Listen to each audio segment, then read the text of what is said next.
Donc face aux risques incendie et surtout aux incendies qui sont survenus, tous les forestiers se posent la question de diversifier les usages de la forêt, de diversifier aussi le type de végétation comme moyen de résilience à la fois technique, lutte contre les incendies, avoir des espaces ouverts pour atteindre les foyers quand il y en a, mais aussi avoir une économie secondaire qui vienne en relais quand l'économie forestière est en difficulté. Et c'est dans ce cadre-là que le houblon, culture à forte valeur ajoutée, a été envisagé pour être installé dans des pare-feux.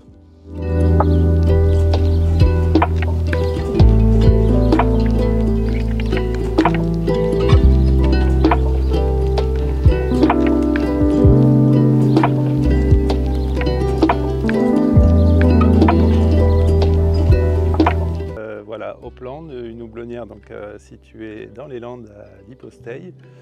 J'ai commencé donc cette activité depuis 2019 où j'ai fait un test variétal, puis ensuite, suite à des résultats plutôt satisfaisants au niveau du test variétal, on a implanté cette première houblonnière sur 1 hectare avec 4 variétés. Il faut se dire qu'il y a plus de 200 variétés dans le monde.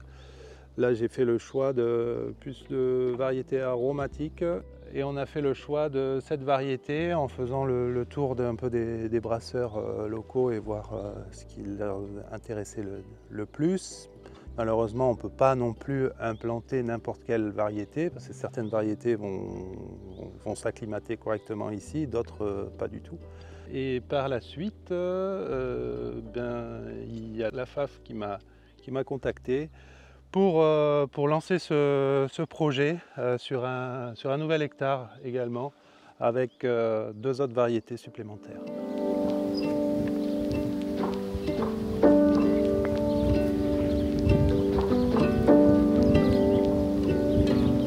Donc il y a déjà un avantage environnemental, c'est augmenter la diversité en arbres du lieu et donc augmenter la diversité, donc la résilience globale de l'écosystème.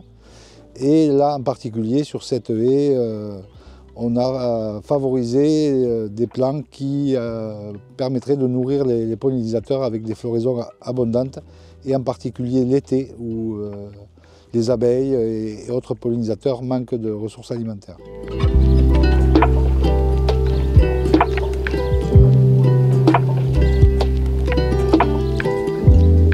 Alors cette haie est composée de 3 gammes de plants ligneux. On va avoir des sujets qui sont destinés à faire des arbres de moyen G, c'est-à-dire un tronc nu avec un houppier en hauteur. Ce sont ici des chênes verts pour leur résistance à la chaleur et aux conditions sèches l'été, puisqu'on est sur des terrains sableux.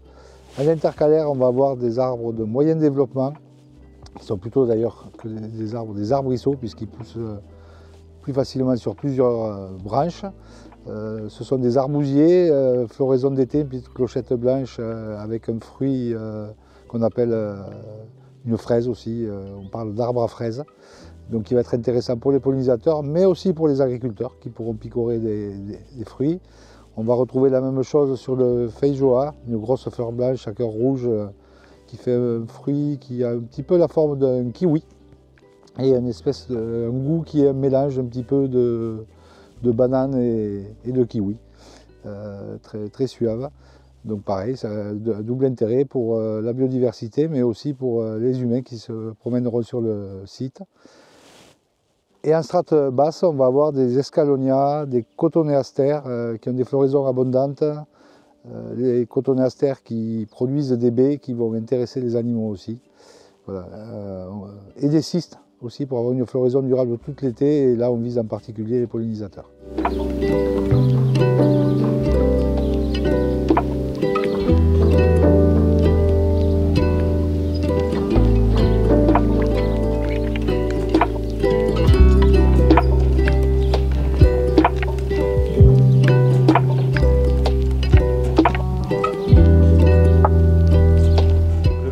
D'entretenir le pare-feu permet d'avoir justement un coupe-feu qui soit vert Et ça permet donc de diversifier aussi cette forêt landaise qui est quand même c'est du pin et du pin et du pin. Donc voilà, apporter une diversité d'espèces.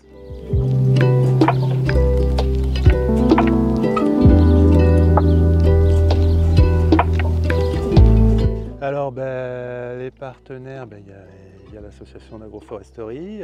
Les clients, ça reste des brasseurs qui sont devenus des amis aussi. Et les brasseurs accueillent bras ouverts cette culture-là. Je vous dis, voilà, je suis le seul dans le secteur des Landes du moins, et donc ils sont plutôt satisfaits de pouvoir avoir du houblon local, utiliser également à la récolte du houblon frais.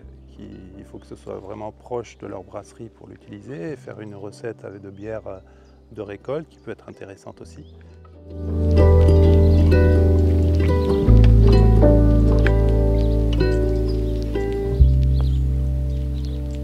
Il faudrait être davantage impliqué avec les brasseurs locaux également, qui sont en train de voir justement qu'il y a quand même une qualité sur le houblon local. Les dernières années, ils étaient davantage sur des marchés justement étrangers. Et j'espère que dans les prochaines années, ils pourront s'écarter de ces contrats-là et être davantage présents pour ce type de projet de houblon local, quoi.